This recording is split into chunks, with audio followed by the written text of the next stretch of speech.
미국 현지 시간으로 25일 열린 한미 정상회담. 그런데 정상회담을 불과 3시간 정도 남겨놓고 도널드 트럼프 미국 대통령이 자신의 SNS에 폭탄 발언을 쏟아냈습니다. 한국에서 숙청 또는 혁명이 있는 것으로 보인다며 한국과 사업을 할 수 없다는 글을 올린 겁니다.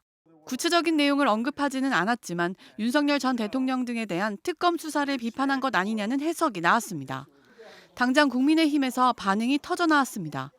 김문수 당대표 후보는 긴급 입장문을 내고 대한민국은 국제사회에서 고립될 중대한 위기에 직면했다며 이 대통령은 지금이라도 피해 정치보복을 중단하고 자유민주주의를 파괴하는 폭정을 즉각 멈춰야 한다고 주장했습니다. 나경원 의원도 이재명 민주당 정권이 보여준 독재적 국정 운영이 결국 미국의 눈에 숙청과 혁명처럼 비치고 있는 것 아닐까라고 반문했습니다. 주진우 의원도 이 대통령이 낙점한 특검이 전직 대통령을 구속하고 미국통 한덕수 전 국무총리까지 구속하려는 것은 숙청으로 비쳤을 것이라고 말했습니다. 이런 가운데 정상회담 일정이 30분가량 밀리면서 우려는 더 커졌습니다. 그러나 막상 회담이 시작되자 분위기는 예상과 달랐습니다. 트럼프 대통령은 백악관 앞으로 직접 나와 이 대통령을 영접했고 기자들을 향해 좋은 만남, 위대한 만남이 될 거라고 외쳤습니다. We're going to have a good meeting. We're going to have a great meeting.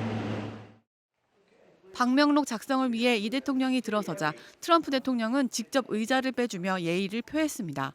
백악관 안에서 나란히 앉은 두 정상.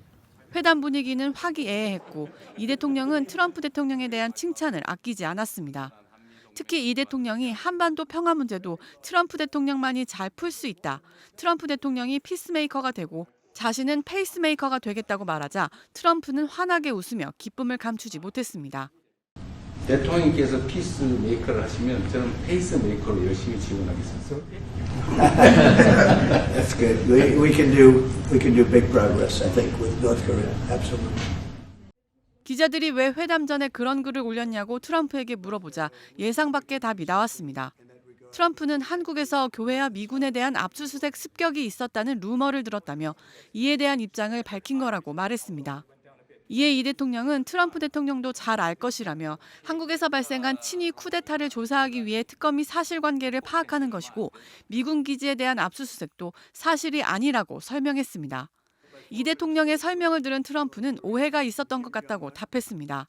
Because it didn't sound to me like South Korea. I am sure it's a misunderstanding, but there is a rumor.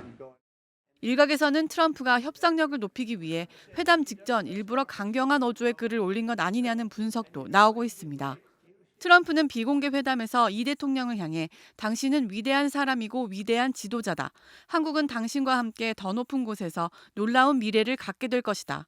난 언제나 당신과 함께 있다라는 메시지를 직접 써서 전했습니다. 강유정 대변인은 오찬을 마친 후 트럼프 대통령은 대단한 진전, 대단한 사람들, 대단한 협상이었다며 이 대통령과 기분 좋게 인사를 나눴다고 설명했습니다.